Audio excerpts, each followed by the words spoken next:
இன்னைக்கு இந்த வீடியோல நீங்க லென்ஸ்கார்ட் ஐபிஓல அப்ளை பண்ணலாமா வேண்டாமா? ஏன்னா ஒரு சைட் இந்த ஐபிஓல நீங்க அப்ளை பண்ணீங்கன்னா உங்களுக்கு நல்ல கெயின் இருக்கு அப்படின்னு சொல்றாங்க. இன்னொரு சைட் இது வந்து ஓவர் வேலிடா இருக்கு, அவசரப்படாதீங்க அப்படின்னு சொல்றாங்க. இப்போ உண்மையாவே லென்ஸ்கார்ட் ஐபிஓல இன்வெஸ்ட் பண்றது ஒர்த்தா இல்லையா அப்படின்றத பார்க்கலாம்.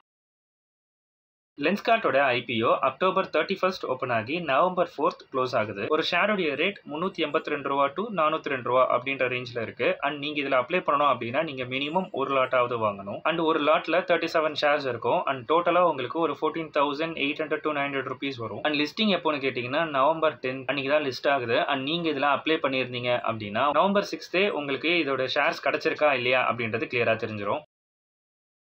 கண்ணாடின்னு சொன்னாலே நம்ம எல்லாருக்குமே லென்ஸ்கார்ட் தான் பொதுவாக ஞாபகம் வரும். இட்ஸ் பிகாஸ் அவங்களுடைய மார்க்கெட்டிங் அண்ட் அவங்களுடைய பிஸ்னஸ் மாடல் ரொம்பவே ஸ்மார்ட் அண்ட் கன்வீனியன்ட். நீங்கள் ஸ்டோருக்கு விசிட் பண்ணாமல் ஜஸ்ட் ஆன்லைன்லேயே ப்ராடக்ட்ஸ் நீங்கள் ஆர்டர் பண்ணிக்கலாம். அண்ட் அந்த ஆர்டர் பண்ண ப்ராடக்ட் உங்கள் வீடு தேடி வந்துடும். அண்ட் வீட்டுக்கே வந்து உங்களோட ஐயும் செக் பண்ணுவாங்க. இந்தியா மட்டும் இல்லாமல் அக்ராஸ் த வேர்ல்ட் 2800+ ஸ்டோர்ஸ் வச்சிருக்காங்க. ரொம்ப பெரிய நெட்வொர்க். ஒரு ஐபிஓல அப்ளை பண்ணுறதுக்கு முன்னாடி அந்த ஐபிஓ ஒர்த்தா இல்லையா, அது நல்லதா கெட்டதா அப்படின்றத எப்படி பார்க்கணும் அப்படின்ற அந்த காம்ப்ளிகேட்டான டீடைல்ஸை ரொம்ப சிம்பிளிஃபை பண்ணி இந்த வீடியோல நான் சொல்லியிருக்கேன். இந்த வீடியோ மறக்காம செக் அவுட் பண்ணி பாருங்க, உங்களுக்கு ரொம்ப யூஸ்ஃபுல்லா இருக்கும்.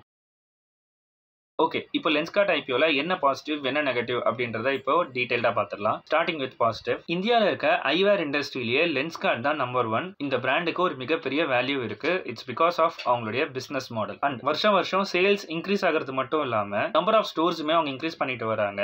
இது ஃபியூச்சர்ல அந்த கம்பெனிக்கான growth பொட்டன்ஷியலை காட்டுது. அண்ட் பெரிய பெரிய foreign investors and Indian companies இவங்களை ஆங்கர் இன்வெஸ்டர்ஸ் சொல்லுவோம். ஸோ இந்த மாதிரி பெரிய இன்வெஸ்டர்ஸ் இந்த பிசினஸ்ல நிறைய இன்வெஸ்ட் பண்ணியிருக்காங்க.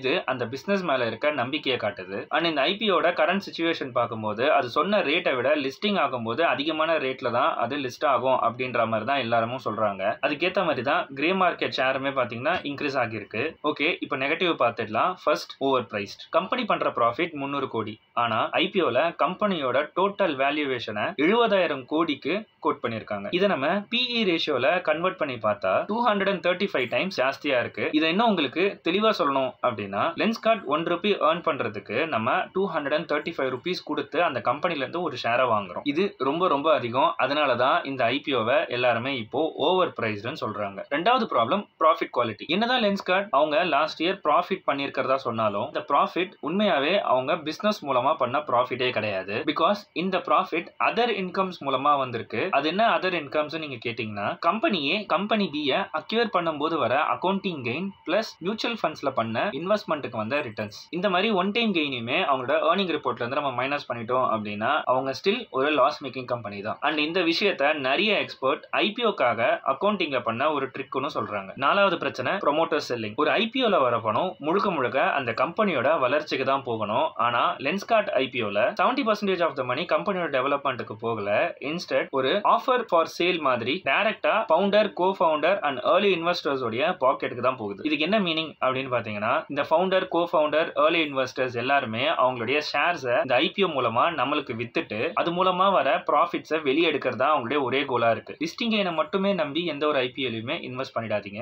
எக்ஸாம்பிளுக்கு இந்த ஐபிஓக்கே பாத்தீங்கன்னா இனிஷியலா இதோடைய ஜிஎம்பி ரொம்பவே ஹையரா இருந்துச்சு. ஆனா மேல சொன்ன அந்த உண்மைகள் எல்லாம் வெளியே வர இந்த ஐபிஓக்கு இனிஷியலா இருந்த அந்த ஹைப் குறைஞ்சு அதோடைய ஜிஎம்பியும் பாத்தீங்கன்னா பயங்கரமா ஃபாலோ ஆச்சு. இனிஷியலா அது 108 rupees கிட்ட இருந்துச்சு. ஆனா இப்போ அது 70 rupees கிட்ட இருக்கு. இதனாலதான் நான் சொன்னேன் லிஸ்டிங் கெயினை மட்டுமே நம்பி எந்த ஒரு ஐபிஓலையுமே இன்வெஸ்ட் பண்ணாதீங்க.